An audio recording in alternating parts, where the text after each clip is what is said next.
안녕하세요. 저는 이제 막 결혼을 한 30대 초반의 여자입니다.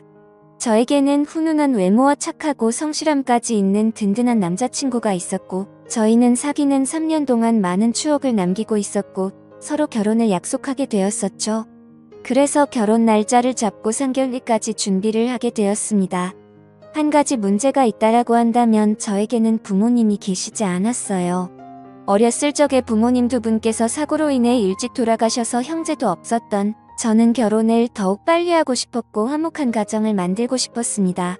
그래서 사회생활을 하면서 조금씩 모은 돈과 남자친구가 모은 돈을 합쳐서 저희는 20평대의 아파트를 사게 되었죠.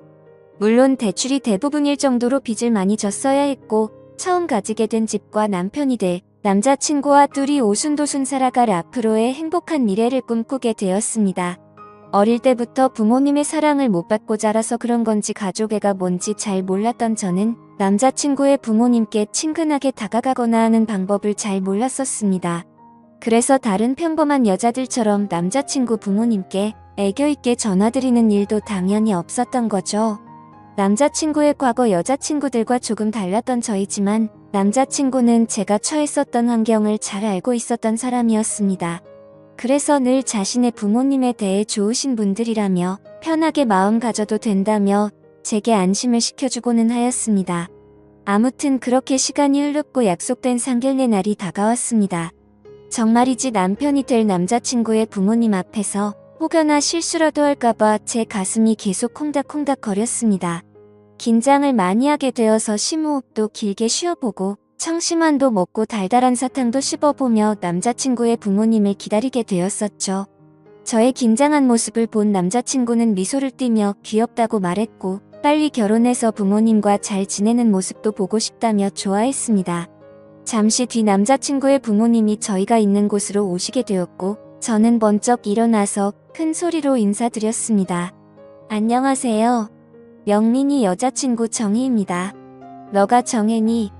역시 영민이한테 들은 얘기처럼 예쁘고 착해 보이는구나. 남자친구의 부모님은 저를 환하게 맞아주셨고, 제가 어색하지 않게 농담도 해주시면서 분위기를 편하게 만들어주셨습니다. 까다롭지 않아 보이는 어머님과 남자친구와 쏙 빼닮은 외모에 잘생긴 아버님까지 보면서 기분이 좋아지더라고요. 저는 앞으로 예비 시부모님과 사이좋게 지낼 생각에 더욱 행복한 결혼 생활을 꿈꾸게 되었습니다. 그렇게 결혼을 앞두고 설레임에 기쁜 나날을 보내고 있었을 때였습니다. 어느 날 제가 회사를 마치고 집에 돌아왔는데 남자친구가 시무룩한 목소리로 전화를 걸었습니다. 자기야, 무슨 일 있어? 목소리가 왜 그래? 그러자 남자친구는 나 할 말이 있는데 잠깐 들리게.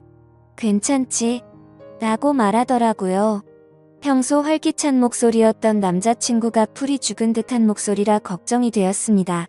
그런 적은 처음이었고 그래서 좋은 일은 아닌 것만 같아 불안한 기분이 들었습니다.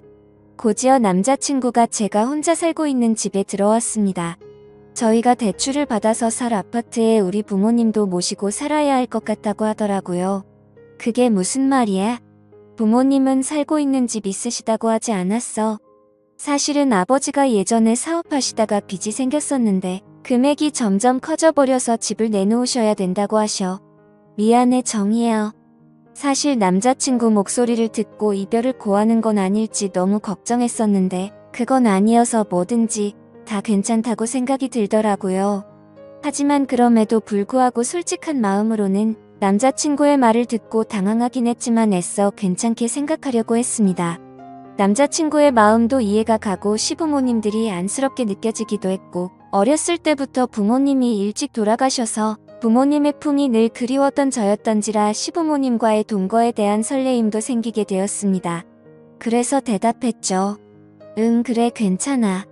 시부모님들 좋으신 분들 같고 같이 살다 보면 편해지고 즐거운 날도 많겠지.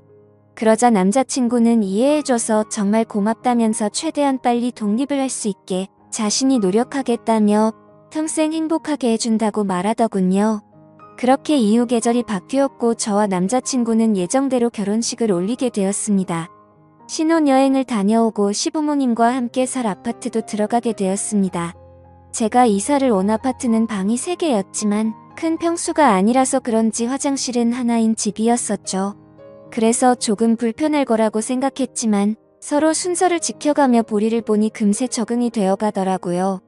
저는 남편보다 2시간 정도 퇴근이 빨랐었고 제조업 공장에 다니시는 시어머니는 남편과 비슷하게 퇴근을 하시고는 했습니다. 그런데 사업을 하시던 아버님은 그때 당시 사업이 망해서 그랬던 건지 건강이 많이 안 좋아져서 집에만 계신 지 오래된 상태이셨고 어머님만 일을 하고 다니셨던 사실을 제가 알게 되었습니다. 그래서 제가 퇴근을 하고 집에 들어오면 아버님이 거의 집안에 계셨습니다. 그러던 중 하루는 제가 퇴근하고 집에 왔는데 화장실이 너무 급해서 집에 오자마자 화장실로 들어갔었죠. 시원하게 보리를 보고 밖에 나왔는데 그때 아버님이 방에서 거실로 나오시더라고요. 그래서 뒤늦게 인사를 드렸습니다. 잠시 후 저는 아버님께 저녁 식사를 준비해드리려고 나왔는데 아버님께서도 소파에 나와 계셨습니다. 남편과 시어머니는 밖에서 식사를 하고 오는 일이 잦아서 주로 저와 시아버님 단둘이서만 저녁을 먹는 일이 다반사였습니다. 저는 저녁 준비를 다 하고 머쓱하게 아버님 저녁 준비 다 됐어요 라고 말했고 아버님이 오냐 하고 식탁으로 성큼성큼 오셨습니다. 그런데 자세히 보니 아버님이 러닝 아래에 짧은 바지를 입고 오시더라고요. 저는 민망하고 당혹스러워서 눈을 어디다 둬야 할지 몰라 했습니다.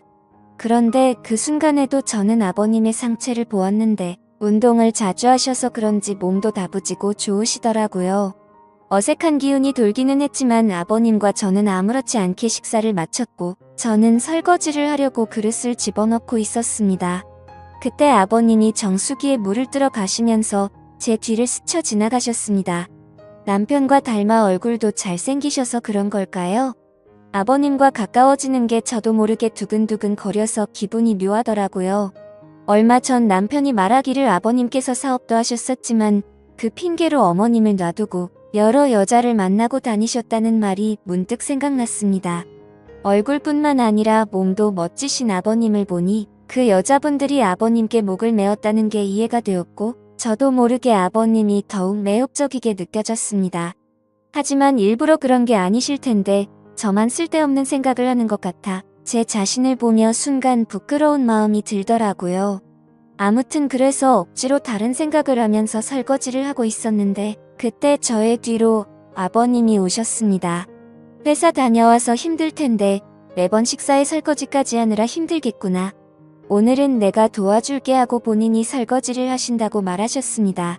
저는 괜찮다 하며 돌아서서 설거지를 하려고 하는데 자꾸 가까워지니까 기분이 묘해졌습니다.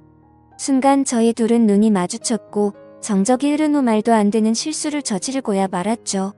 아버님은 다부진 몸처럼 과격한 남자였습니다. 정말 누가 봐도 욕을 할 거란 걸 잘 알지만 정신이 나갔던 건지 그 순간만큼 마음이 이끄는 대로 사고를 치고야 말았습니다. 폭풍 같은 시간이 지나가고 서로가 민망해져서 평소 때처럼 각자의 방으로 들어가 버렸습니다. 다음날 아버님이 제 눈을 잘 마주치지 않으시더라고요. 저도 다음날 머쓱한 표정으로 아버님과 인사를 나누게 되었죠. 앞으로 둘이 있어야 하는 시간이 많은데 저희 둘은 어떻게 되는 걸까요? 남편과 시어머님에게 죄를 짓는 기분에 머리로는 안 된다고 하지만 마음은 요동치는 게 정말 머리가 복잡하네요. 저는 어떻게 해야 될까요? 이미 인물은 엎질러져 버렸고 아버님께 예전처럼 다시 돌아가자고 먼저 말하는 게 좋을까요? 이성과 본능 둘 중 무엇을 따라가는 게 맞는 건지 모르겠네요. 좋은 답변을 남겨주시면 감사하겠습니다. 오늘의 사연 여기까지입니다. 지금까지 읽어주신 모든 분들 감사합니다. 모두 행복한 하루 되세요. 감사합니다.